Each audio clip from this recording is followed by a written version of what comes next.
really, you know, it feels like you're saying, well, I'm so scared of this one specific pick rather than thinking about compositions. Yeah, a little bit of a desperate ban, if you will. Hanjin and Brion do end up with first pick, as second pick was the choice here for Nongshim Red Force. Definitely makes sense going into game number 2, especially with a lot of big OP picks off the board. But you got to make sure, you know, that's the pick that you're counter picking for isn't too OP, like the Rumble, as we saw. Yeah. We did see the counter pick for King, and for example, a lot of our teams have figured that out. It's a little. Some of our teams have not. A little strong. Varus going to be banned here actually on the first pick side, which I find a little bit surprising. See if they ban Nocturne second, which we see, well, with the Orianna already banned, they will not. But we often see that when Orianna is making it deeper through the first phase to see if they can get that out. And get something else to prevent the Orianna Nocturne on second pick. We haven't seen Aurora yet. That's one of the strongest mid laners that's left available here. Cassiopeia and Anivia feel more like Ryze counter picks than super strong in their own right. Ezreal, one of the safest picks left, but a little bit less prio, I thought, with the Jarvan gone. But it's still Teddy on the other side, and they will respect it. And even with second pick here, they're also going to ban the Karma away from Nongshim Red Force. Nocturne, still going to be respected. So they ban Orianna and Nocturne. Is the safest first pick just a Aurora pick? I wonder what they're actually thinking here. Could be a jungler if you want to go like the Pantheon route, even though I know he's fallen off.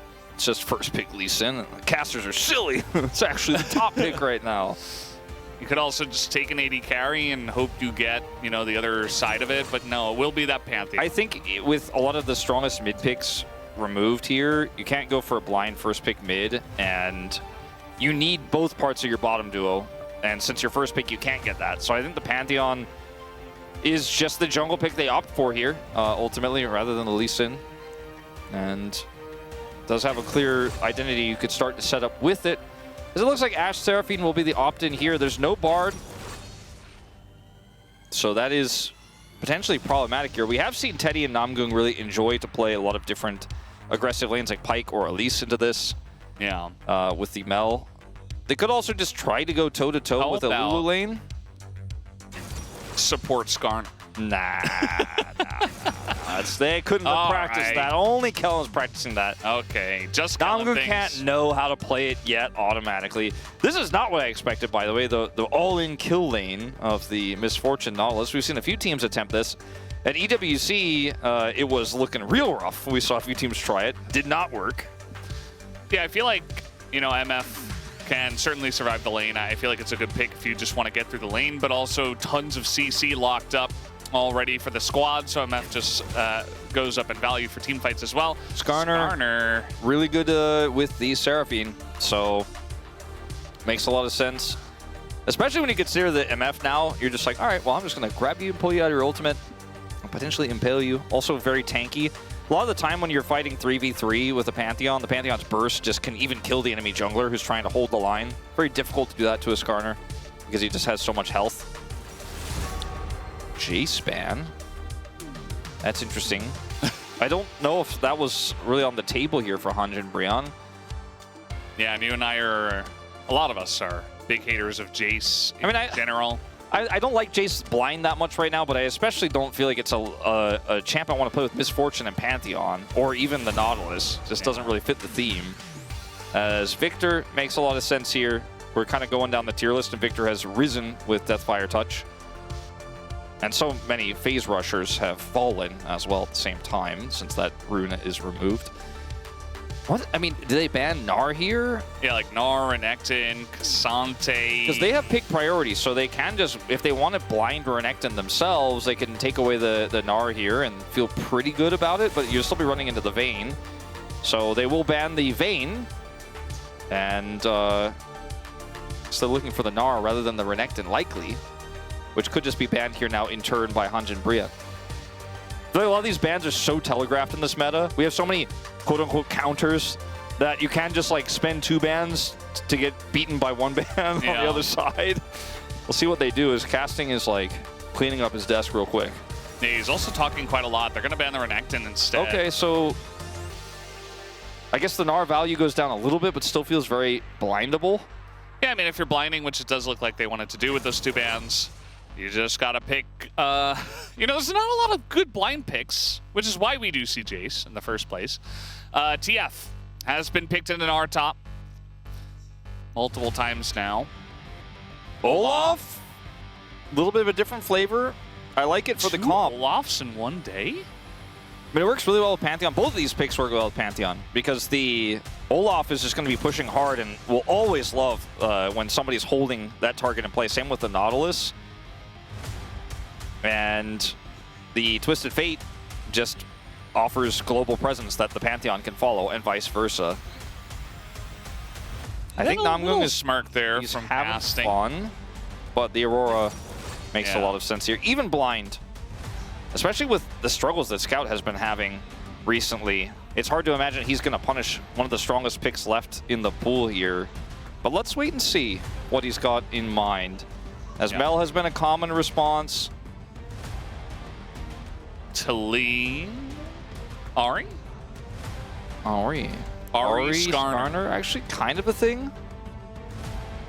Taliyah? Okay, Taliyah is going to be the opt-in. Taliyah slowly creeping her way back into the meta. Is it Aurora top or Twisted Fate top? Kind of feel like you could play both here, actually. The Twisted Fate's more common yeah, we've right seen now. it a lot more nowadays.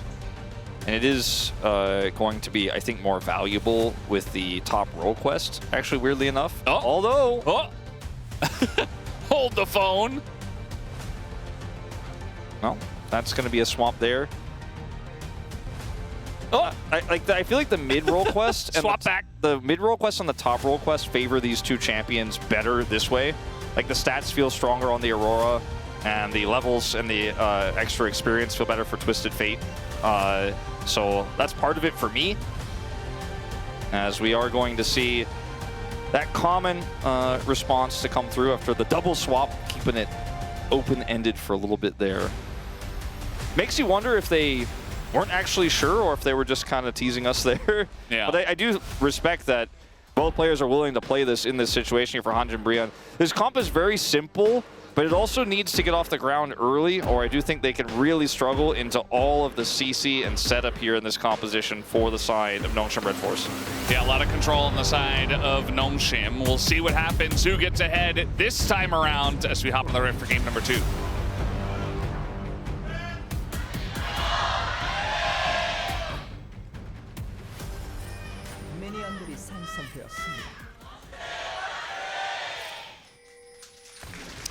Alrighty, game number 2. Bros on a 7-game winning streak, a 3-match winning streak. Nongshim kind of the opposite, but even a longer losing streak. They got 2-0 the last couple of times out. Let's be honest, everyone's getting 2-0 in the LCK right now. 3 times. Like, we have they had did so win a game many against 2-0s. Hamalite Esports. Oh, yeah, you're right. That was... That's the kind of anti-Q1 loss for them. Like, sometimes they have the unexpected, really close game against top team. Yeah. And then sometimes do lose to QMDRX. As Pleta is going to ignore this, and Namgung is going to find out about Ashe Seraphine. Yeah, kind of a confusing time to go for a hook. Not going to help out. A lot of the time, Nautilus just likes to skill W there, actually. Yeah. And not be taking damage.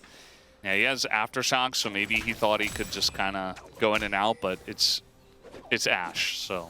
It's okay. He'll level up. He'll get some health Ashe, back. yeah. It's fine. Is also Hanjin and Brion have a friend coming over. And I don't think Pleta gave permission to Gideon to sleep over. Well, it looks like they kind of backed away before they even saw Gideon. Maybe he like poked his head out of the tri-brush and they saw him. But that ward is going to do a lot of good. Yeah, it is huge value. And Gideon will just be like, well, it's okay. Got his Gromp. Yeah. But this is like Gideon jungle path. This is the thing with Gideon. He just always makes an impact early. Like in every single game. Win or loss. Speaking of, he is 1-3 on this pick. It's not one of his best at the moment. Casting has not yet played professionally the Twisted Fate top response to the Gnar. Puta's first Seraphine this season, obviously, but has a lot of experience on this pick. It's one of his better ones, actually, back in the day. See, Kingen was 3-1. That was kind of the most impressive scoreline we saw out of all of those, as both these teams have more losses than wins, so that's kind of just the way it does go. Sponge is here, and they have a ward, so he could come through the wall, but at the end of the day, they're right next to the turret, so you're not really going to get a lot of value there. But Sponge didn't have much to do because he cleared the rest of his jungle outside of his Gromp, of course, which Gideon did steal. Yeah. And that doesn't end up being too impactful there, but just going to be a Skarner, or rather a Pantheon that's trying to farm up. Sponge is going to look for a second pass here. Yeah, looking to get in. They take a bit of damage already. The Seraphine going to miss a lot, but he flashes through, and that is the kill. The first blood does go over to Sponge, but he does die himself. That's pretty significant. You keep track of Gideon now, though, because jungler off the map always feels a little bit scary. Teddy is going to die in the exchange, but we'll get the gold back. And so we end up being fairly even here at the end of the day. Yeah, really the biggest issue is that the bottom lane of Bro does not have any summoners. CS as well, a little bit limited. As the lead here for the Twisted Fate is both in his passive, but also in the CS advantage he's picked up. So that does really even up the total global gold here between these two squads. Casting hits the red card for an aggressive trade there. He is fairly vulnerable to a Skarner gank, but that ward is going to really get some insane value. Well, maybe not. Oh, he's going to get hopped on. Casting in a lot of trouble here. He's going to flash away, though, and Ghost. So actually not in too much trouble. Does have to use the summoners to get away, but certainly going to be worth it. Unfortunately for him, also doesn't have his level 6 to ult back to the lane. So just going to have to get tier 2 boots and run as fast as he can. You know the old Sponge adage, which was, you know, either he's 0-2 making no impact or he's taking over the game. So far, we are leaning towards more of the taking over the game. I wouldn't say he's done that yet, but he's certainly having a better early game this time around, especially compared to Gideon, who hasn't been able to find anything just yet. Ooh, that double up really hurts. But shields afterwards, but that will fade away.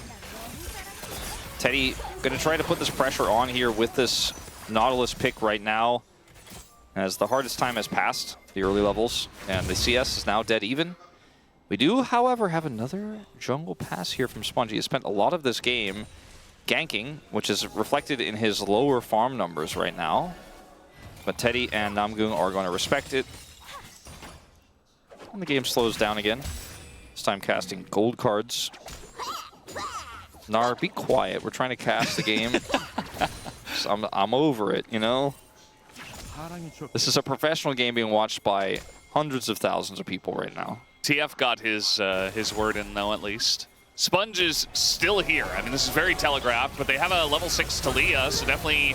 Sponge is on the wrong side of the wall, though, so he's not in a great spot, but they're still going to get this pick on a Namgung. But now the rest of the squad is going to come on over as Roamer going to land a big ult. Going in aggressively is Gideon, picks up the kill onto the Ashe. As now Scout in a lot of trouble, has to flash that one. Sponge still in the thick of things, looking for the kill on a Gideon. One auto will get it done.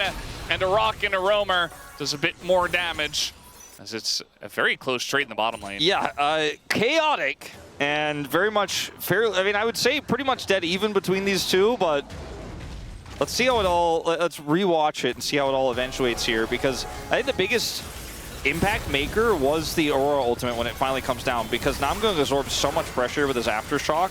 It's kind of unreal. Now they're kind of locked into this fight. And look at the value here for Roamer's ultimate as Scout gets chunked out. The burst is there from Gideon. Pleta has to flash. The slow here is doing a lot of work, but Sponge is actually very healthy.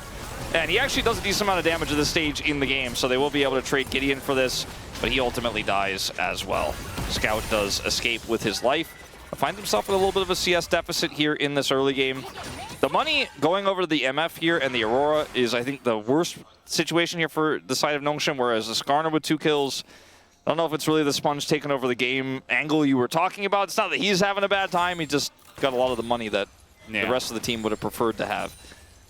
Yeah, it's not quite as much hype for this Skarner as the earlier one we saw today. Support Skarner is the truth. Yeah. So What's up? That's what he was saying. Very curious to see if this Taliyah can get more value. I feel like I still have negative afterthoughts from when Taliyah was actually meta and she was being picked a lot and basically doing 0 damage. Afterthoughts, you say? Yes. It's kind of like Aftershock, but for thoughts. Could be shocking as well, the thoughts you have. Yeah. I suppose. Namgung still does not have level 6. Pleta does, so I don't think they really want to tango with these two down here, even with the Misfortune strong base damage. This doesn't have the setup. Doesn't have his ult actually either for a few more seconds. Casting is... He is just kind of hiding, but he does have his ultimate if there was to be a scrap over these grubs. That Gideon is quite famed for, thanks to me noticing that he always goes grubs. He just gets them. I am very curious about his percentage take of grubs. I don't know if we actually have that stat. I think it's out there. It probably is. Might be like a team stat. It might be broken by the fact that grubs have changed so much over time. Yeah. In terms of like the objective used to be like, there was 2 grubs, and then it's like, okay, does it count how many grubs you have, or do you have to get all 3 grubs for it to count as an objective? And if he only gets 2, does that actually count as he won the grubs? Grubs ruining perfect games. Like, I don't know. It feels like good old Rito couldn't figure out exactly what grubs' roles were, but we kind of stopped changing them for now, so that's good. Gideon still likes to take them. That much we know. That's, you know, that's good. It's simple. Gideon gets grubs. That's all we need to know. It doesn't really need to be I don't need the complex number. than that. Yeah. Okay, I trust the magic for this guy. Yeah. Seems like Kingan's feeling pretty good right now. Yeah, I mean, the Phage buy here feels really powerful, and also we had the sad-plated Steel Caps pickup earlier from casting when he was pushed out by the gank, and he has not been able to buy anything since, so he's just kind of weathering the storm. Will now finally be able to come up to the lane with his additional components there, as you guys can see. Hearthbound picked up here, but he's going to ult back to the lane, which will potentially be an opportunity here for Nongshim to make something happen with this Taliyah prio. They also have Ash Arrow to affect this skirmish globally, so consider this before you walk deep in that jungle, Namgung. He can't hear me, but you should consider it. Yeah, just like we had coach comms, I think caster comms eventually. Definitely not broken. Imagine you could do that. You could like press a button once per game just to listen into the cast for 10 seconds. That would be interesting. I don't know if they'd like what they heard from us. Yeah. It also doesn't feel like it makes much sense. No, I agree with that. Kingen is going to find himself face-to-face with a TF and potentially a Pantheon. As now the go button is going to be pressed, but it looks like Kingen saw that coming a mile away. Yeah, the location of the Pantheon ultimate was very far away from the target. And now you've got Taliyah, you've got Skarner, and there's a bottom lane as that is going to be the charm into Teddy. Does dodge pretty much everything perfectly. Teddy gonna get away. We got a TP coming in, and Sponge flashes to safety for now, but now Roamer trying to line it up. Sponge a little bit too tanky as that's gonna be a wall right through the heart of the Bro members. Sponge continuing to engage, and Teddy doesn't quite have the damage just yet to get through the entirety of the Nongshim lineup. As maybe now the double up, he is gonna get the kill on the Seraphine. But Diablo has to follow up. A couple autos gets it done, and Sponge is going to die. Double kill comes through for Teddy. And Roamer trying to pick up the scraps, but he won't get any. Sometimes a gank goes wrong on the other side of the map. That's... Oh, man. Well, not much to say about that one. Yeah. That was a mistake. That was a very big overstay. Sometimes a gank goes wrong on the other side of the map. Right? Sometimes you know where the enemy jungler is, and you're like, oh, wait a minute, there's an opportunity here. We got a Taliyah, we got Prio. Look at the minimap when this happens. They're already set up. However, maybe sometimes it's also best to know that the gank isn't going to go as planned, and you should probably leave. You got Roamer's teleport. They play this pretty well, Nongshim do, but I feel like the variance that comes through in this play, all the things that could have gone wrong, and even worse, by the way, for them, make it so that maybe could have just taken the small advantage instead of kind of flipping the game on this, as Teddy picks up so much insane amounts of gold here. The flash denies the double up on the Diablo. If that doesn't happen and they both die here, it's a disaster. By the way, Diablo still basically dies. Sponge goes down. And then Gideon also ends up getting the kill here onto a very greedy scout because he wanted to poke Roamer for some reason. So they had a ward in the tri-brush. There wasn't a deeper one. Yeah, I mean, there is now, but there was a control ward there in the replay. So he was just locked in. He was like, okay, I'm just gonna go in for this one, but it was definitely a mistake. As now Diablo is in a ton of trouble, just gonna find himself face to face with an Aurora. Doesn't like his chances there. So now an ult's gonna come down. They're gonna push Scout out of here. But we do have now Roamer trying to follow up. Namgung wants to continue on this one. Sponge kind of alone. A lot of CC into him from this Nautilus. Not sure if it's enough as the Impale. Kind of confusing. Nice little knockback here in a Roamer. Gideon desperate for some action. Yeah, I mean, it's a huge win for the side of Bro to get the kill onto Diablo, but also get everyone pushed out. And the Pantheon is still down here with ult, so they actually need to make a choice. Are they going to defend this turret, or are they going to let it go? Because they need to make a group decision. Otherwise, they might lose the turret as well as additional members, as I don't know if we should be jumping to replay now, because that bottom side is tense. But either way, that's the kill on the Roamer from his first-person view. And in live, they decided to put Diablo here. So ultimately was a little bit, I was a little bit too jumpy with maybe something happening there as Gideon's just going to take this dragon. Valdez? Yes. Bro are on the path to a franchise streak record. Well, it ties their record, right? Yeah, but I mean, that's on the way. See, you keep trying to like tell me I'm wrong about these things. And I keep telling you I'm technically right. Yeah. Technically right. Technically right. It's the best kind of correct.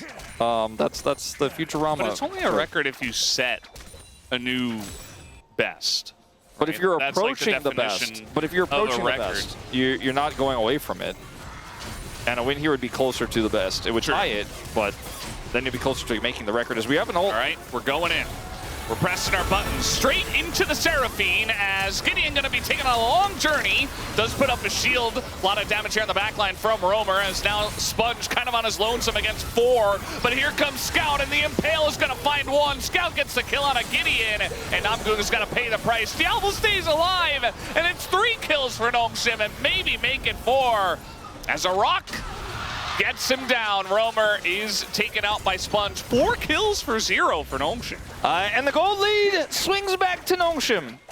And maybe the lifeguard should put up the no diving sign down in the bottom lane with what is going on between these two squads. I feel like this one was, frankly, a bit more egregious than the last one that we saw from Nongshim. For Nongshim, he kind of got a little bit outplayed. His Scout, not again. Surely not. He's fine. He'll be okay. He's totally okay. I don't feel like casting really has any damage right now. He has like a couple of random objects he picked up from the grounds. They don't actually do anything. Yeah, he threw playing cards at him, and it's not like the Ripley's Believe It or Not episode where it cuts through a watermelon. It's just like a little bit annoying to Scout. As Gideon finds himself ulting into all of the lockdown, Roamer then also drops an ult here with no wave on the turret, then has to flash away. Scout is Talia, by the way, so he can show up. The Impale wasn't even used in the defense, and then Teddy is like hell-bent on killing Diablo because he knows that he's not getting out of here, but he doesn't kill Diablo. And all of this commitment, Roamer still dies in the end. 4 kills go over. And I don't know what's happening anymore. Except that I feel less confident in my statement that they're heading towards a record-breaking win streak. Yeah, maybe finding themselves maybe heading away against a wall. Between a rock and a hard place. There is going to be the flash of the Sponge, actually. The arrow also missing from Diablo. Sponge trying to be proactive here. That is a lot of damage into Diablo. The flank comes in from Roamer, and we immediately jump into a pause. Since we're going to jump into this fight, Ash is dead. Impale misses. Skarner pretty much dead. Sponge is really tanky, but it's not going to be enough. That's a big Seraphine ult. A little bit too little too late, though. It's King, and now he's going to get away with his life, but a nice couple of picks here for Bro. Still a very close game as they just get the picks. There's no objective at the moment. Yeah, let's take a look at this because it happened so long ago. I forget who actually started this off. I thought it was Namgung, but arrow misses. Sponge has to flash away. And Roamer's on the flank here. Oh, the Aurora ult was the one that did him in, and yeah, that was really just him. He's just positioned here without knowing about the flank. He's alone so far up against the wall, trying to land a volley. I mean, that Well, he is trying to do what you said. It is very difficult to do on Ashe, which is to be aggressive and try to maximize your value. I mean, the same case with Misfortune. I've been saying it for years. Putting a player like Teddy on Misfortune always feels like a crime because of the simplicity of the champion, but I think Misfortune has a little bit more power these days. I'm not as big of an anti-Misfortune. I'm not an anti-Ashe either. Like, but you know, we've had like Faker on Lulu in the past. I think Faker played Taric one game back in the jungle funnel meta. Carry Yumi. Carry Yumi. We also had like Zeus, Ornn, or something like that. But those top laners are a little bit different because they find a way to make those tanks actually carries, especially Ornn. We do have a bit of a cross map here with the Skarner attention to try to get this turret. It actually is going to be first brick taken by Nongshim, so that's actually a pretty big win for them. Yeah, it's still a very close game. And considering that Nongshim have a very slight gold lead, even against the TF, is actually, I'd say, a pretty good spot for them. Like, that last fight did not look great for them, but maybe this one does. The cleanses come through. That was very aggressive from Teddy. He does have cleanse and flash. So he was sure he would get out of any situation, but for a plate, it would have been rough if he had to flash, but did cleanse the appropriate CC there and was able to escape the rest of it. What is going on up here? Let's not watch it. Please remove my eyes from this. I don't like it. Nope, I don't watch it. No, put it away. I like this more. Thank you. The solo Nautilus mid. Yeah. Namun is he's farming now, he says. You shall not pass. Teddy went a little bit too close to that turret, so he just started farming. They are soloing the dragon, by the way. More petty things in solo queue. Well, it was Kingen who was soloing the dragon, and now the rest of the team is coming. I think they just get it. Yeah. I don't know, this TP seems a little bit late. Especially, you know, they're going to go headfirst into a Seraphine. So wall's going to come down. It looks like Nongshim actually want to go for a fight, which is pretty interesting. Sponge going to find a Nautilus, but that's not exactly the best. Seraphine ult's not going to do a whole lot, but they do take down the Nautilus. Sponge is so tanky as they finally get him down. And it ends up just kind of being a 1-for-1. Let's see if they can get more, though. There is a turret here, but there are 3 members of Bro, including a Pantheon with ult. But, I mean, it's Seraphine and an Ashe, so I don't know if you have to dive this. We put the no diving sign out in our out of our mouths. Over. He's got Flash and Ghost. Roamer's almost dead. Yeah, I think he probably is. Yeah, Scout is getting in there. We know he does not have any chill in this game. That's going to be a flash out of Gideon, and they get that out of him at least. Roamer barely does survive, though. They got Scout sums. That's pretty huge. Diablo's like, I will be as aggressive as I can on this pick. And, I mean, he knows that Teddy doesn't have cleanse. But like the domino effect of Teddy looking for that extra plate meant that he cleansed, he had to back away. It meant that Nautilus was solo in mid, which meant that Nongshim got the setup on the dragon, which meant that this fight started off really awkwardly here. And yes, the Herald is going to go in, but the Scout Weaver's Wall is actually pretty massive. Denies any sort of retreat, and then they just opt in. As in live, we have a flanking Misfortune, I guess. I mean, he can do a lot of damage, and now Kingan's like, oh crap, no flash for me. He's going to land the boomerang, but he is not going to land or stick the landing, as that is going to be the end of him. A nice little kill for Teddy picked up. That's really cool play there. I mean, it just tricked him, made him think that he had completed the back when he in fact did not. There was just no vision. And you don't think of the AD carry flank that much because it doesn't have CC, but in this case, the one he was flanking for did, so it's good enough. As like you mentioned, the damage was really high.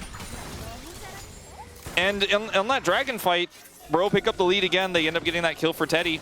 It's starting to become quite a large problem in this game for Nongshim to deal with, but the Aurora is also a significant threat. There's just so much CC setup, and Diablo obviously doesn't have cleanse. Yes, there is a Seraphine to help protect him here, and there's a lot of frontline. But just like game 1, if he keeps getting caught, it becomes very difficult to team fight because he's a main source of damage for the Nongshim squad. The Scout build here is a lot more utility, which is really common, but doesn't mean that there's that trade-off. There's always that inherent risk. And when the Nautilus is walking at you, you can bet everything is going to fall up, including that Misfortune ultimate, while you are stuck in the air. Yeah. Gotta be careful, Bro, about not throwing everything into Sponge, especially in a close game. Like, if you're getting that pick and he's kind of alone and you're able to blow him up relatively fast, that's okay. Romer's looking for a big angle here. They got a TF on the move as well. Diablo taking insane amounts of damage, but Teddy is going to be blocked, and there's the Impale. They're going to try to go for Romer here and burst him down. Tons of damage shelled out into Diablo and Pleta, but it's still a kill for the side of Nongshim. Looks like he was considering ulting in there with casting to see if they could get him anyways, but I think that would not be wise. We have seen so many failed dives. Just be happy with the end result, which is actually not that bad because so much damage was done in the follow-up there from Romer that they actually can remain in control of this pressure. Romer has teleport as well, so when he respawns, comes straight back out on the map. So the kill goal going over here to Nongshim is big. And unfortunately, the timing of this, with the ult coming down from Romer, wanted to be a little bit closer to Teddy's bullet time there, but a little bit mistimed. But he does end up getting the Q pullback there and almost takes Diablo out anyways. If he had one more item, I think he absolutely would have. Yeah. Sponge, I like the aggressive play. You know, just looking for any pick he can. He's kind of been... You know, he's been good, but it's also been a struggle, it feels like. You know, there haven't been very clean team fights from the side of Nongshim, even though he has gotten some picks. This kind of feels like that solo queue game where it feels like you're doing a lot, but also you've died 5 times, which he has. He's got the cheap items, which is good for Skarner, right? And also, he can pretty consistently, even without flash, set up a single target pick with the shove into the wall into the Impale combo. And there's a lot of follow-up with the Talia in this comp, and even like Seraphine and Ashe both are happy to kill whoever's caught. Speaking of caught, any K-rammers? Any catchers? Yeah, we're K-ramming really hard right now. Like, this is the most K-ram I've seen. What is a side lane when we have TF Pantheon? Nah. How about Baron? Just do Baron. Okay. Well, I think Nongshim might find out they're not playing the K-ram anymore. They're like, you can't get Dragon. They're like, yeah, we're definitely doing that. We're pushing mid. We're K-ram. There's 5 of us here. Look at Namgung. You guys are seeing 3 of that Nautilus, right? They gotta realize. They gotta realize what's going on. They have no idea.